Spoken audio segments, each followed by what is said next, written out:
Sécase la hierba, marchítase la flor, pero mi palabra permanece para siempre. Reavivados por su palabra. Un viaje hacia el corazón de Dios.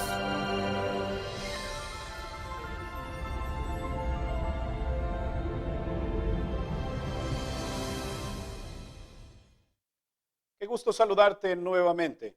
Dios tiene un mensaje para ti en este día. Abre tu Biblia y acompáñame al Salmo número 74. La iglesia ha sido, es y seguirá siendo un objeto de ataque enemigo. Pero ¿sabes algo? La iglesia prevalecerá hasta el final. Nunca será destruida. ¿Cuál es la garantía? Notemos lo que dice Mateo capítulo 16, verso 18. Sobre esta roca edificaré mi iglesia, y las puertas del Hades no prevalecerán contra ella. Cabe mencionar que la Biblia identifica plenamente a la roca con Cristo Jesús. ¿Quieres un ejemplo? Te doy tres. El primero de ellos lo encontramos en el libro de Daniel capítulo 2, verso 34, que identifica a una roca que golpea la estatua del sueño de Nabucodonosor, y es plenamente identificada esta roca con la venida de Cristo Jesús. También lo que encontramos en 1 de Corintios capítulo 10, verso 4. Jesús es la roca en la cual los israelitas bebieron cuando tenían sed en el desierto. Y Deuteronomio 32, 4 enfáticamente dice, Él es la roca. Así que esto es lo que garantiza que la iglesia prevalecerá para siempre, porque tiene su fundamento en la roca. El salmo de hoy es un clamor del pueblo tras la destrucción del templo cuando Nabucodonosor sitió la ciudad de Jerusalén. Veamos cuáles son las lecciones que nos deja el capítulo de este día. ¿Abandonó Dios a su pueblo? ¿Abandonó Dios a la iglesia? Este parece ser el pensamiento del salmista. Notemos lo que dice los versos 1 y 2. Porque se ha encendido tu furor contra las ovejas de tu prado. Acuérdate de tu congregación, la que adquiriste desde tiempos antiguos.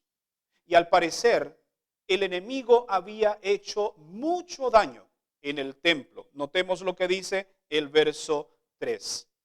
El templo representaba para aquel entonces la adoración al Dios verdadero. Permítame hacer una analogía de nuestra propia vida, porque en 1 de Corintios capítulo 3, verso 16, nos dice que nosotros somos el templo de Dios, somos la morada del Espíritu Santo. Por lo tanto, también el enemigo puede causar daños en nuestra vida si se lo permitimos.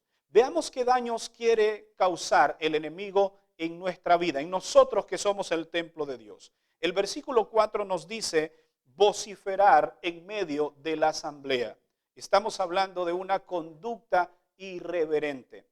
La irreverencia es algo que está destruyendo la adoración en el pueblo de Dios. Notemos lo que dice el libro de Habacuc 2:20.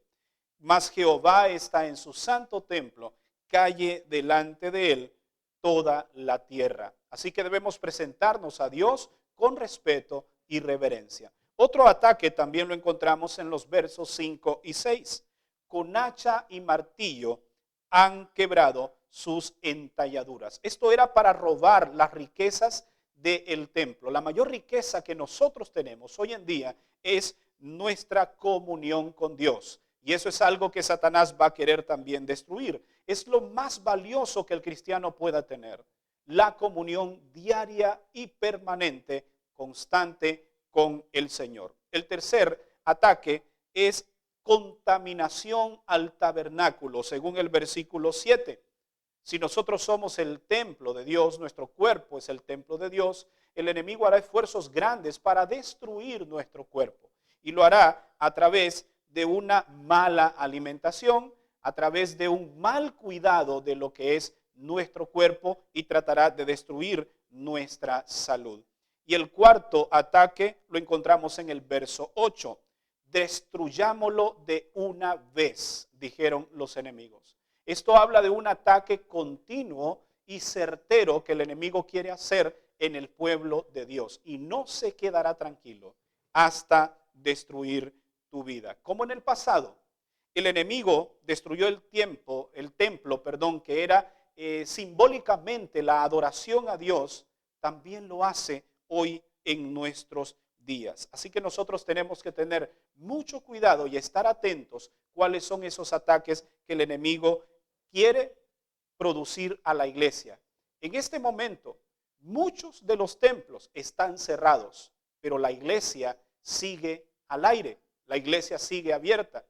El mensajero está en cuarentena, pero el mensaje se sigue propagando. Así que el enemigo nunca se saldrá con la suya. Siempre la iglesia prevalecerá. Sin embargo, el pueblo de Dios en aquel entonces hizo una pregunta en el versículo 10. ¿Hasta cuándo, oh Dios, nos afrentará el angustiador? Parece que había cansancio en el pueblo de Dios por los ataques enemigos. Y preguntan, ¿hasta cuándo? La copa de la calamidad de Israel se había llenado. Este es el versículo más triste de este salmo. ¿Hasta cuándo, Señor? ¿No es este el mismo clamor que tú y yo tenemos en ocasiones? ¿No es la misma pregunta que le hacemos a Dios? Y le decimos, Señor, ¿hasta cuándo tendremos que sufrir?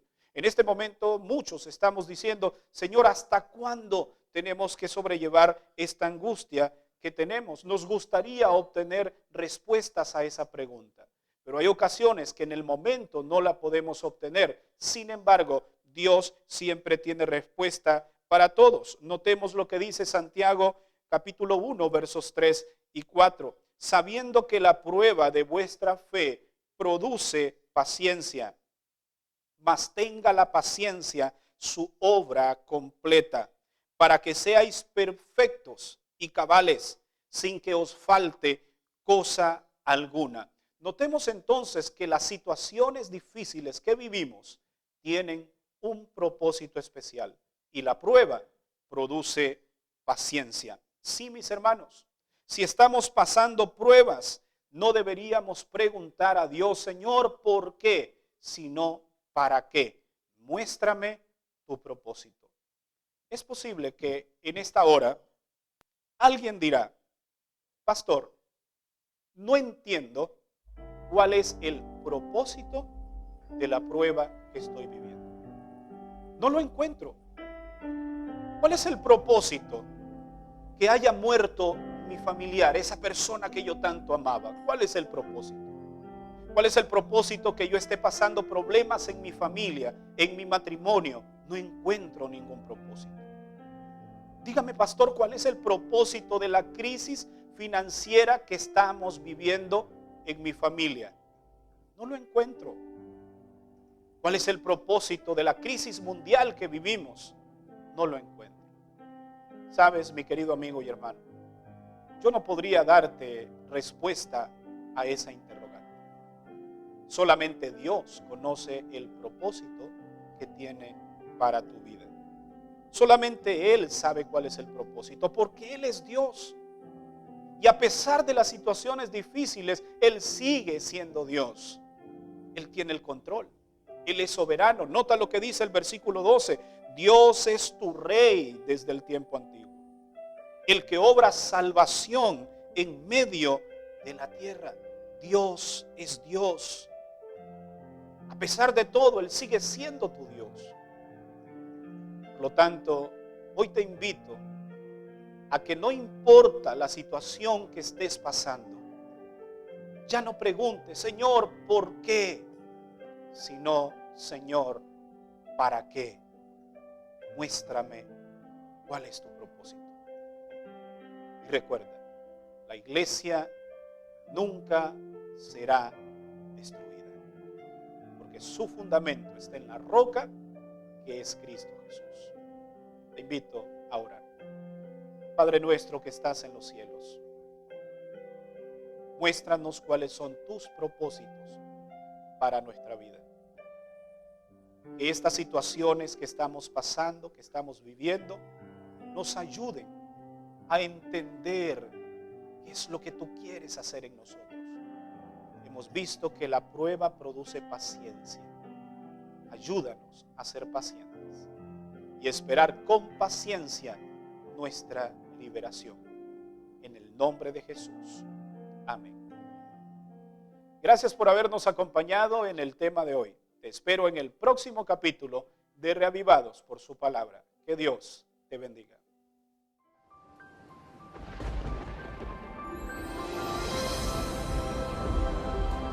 Sécase la hierba, marchítase la flor, pero mi palabra permanece para siempre. Reavivados por su palabra.